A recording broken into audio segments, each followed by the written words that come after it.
Phoenix, Arizona is an urbanist's worst nightmare.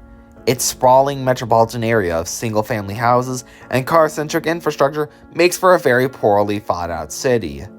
However, not only is it inefficient, as well as ugly, it is heavily contributing to one of the largest issues within the Phoenix metro, as well as Arizona as a whole: the heat. Let's talk about how Phoenix's sprawl contributes to the rising temperatures within the area and what we can do to stop it. Hello everyone, and welcome to the premiere episode of Worldwide Wisdom. It's not news that Phoenix, as well as Arizona as a whole, is one of, if not the hottest major city in the United States. The fact that it's located in the desert does not exactly help. However, there is something that I've noticed that has intrigued me. If you go to weather.gov, it has a list of the top 10 warmest and top 10 coolest years in Phoenix's recorded history. The 10 coolest years were all prior to Proposition 300, the bill that allowed for greater freeway expansion within the Phoenix area that took place in 1985. The 10 hottest years all took place afterwards, the hottest of which being in 2017. This could be linked to asphalt having a lower albedo than most materials.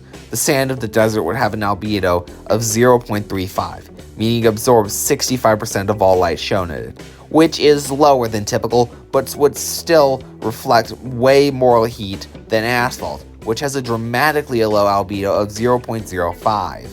Phoenix's car-centric infrastructure also leads to more cars on the road. What else is new?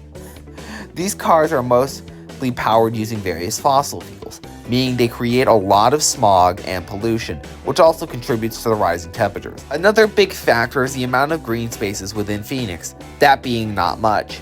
Only 15% of Phoenix is dedicated to green spaces, and while 15% may be enough for a city like Minneapolis, for Phoenix, a city with over 4 million people living in the metro area, as well as being located in the middle of a desert, it is not enough.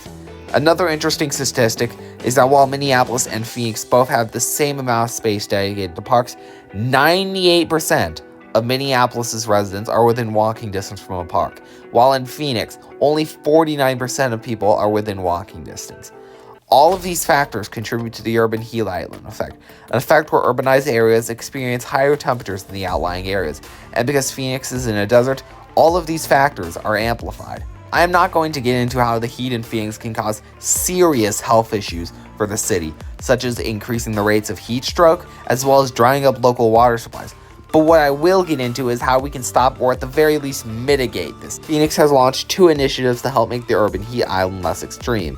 First is the Heat Ready program. The basic gist of this program is to treat extreme heat like a natural disaster in order to increase people's safeties, comparing heat waves to tsunamis and even having emergency cooling shelters. While this is an innovative idea, I don't really think it does much to mitigate the urban heat island.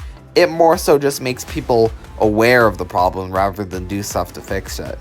The other solution they had is what they call nature's cooling services. Their plan is to cool the city down via shade, such as trees and shadow casting art pieces.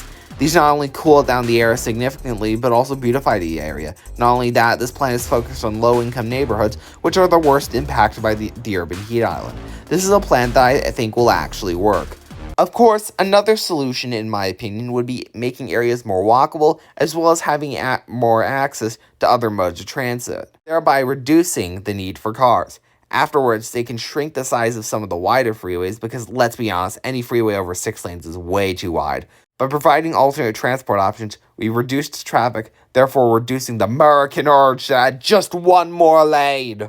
However, it's not like anyone in the Phoenix City Council is listening to me, so I think I'll just cut it here. Thank you all so much for watching the premiere episode of Worldwide Wisdom. Hope you learned something new today, and I'll see you all in a bit.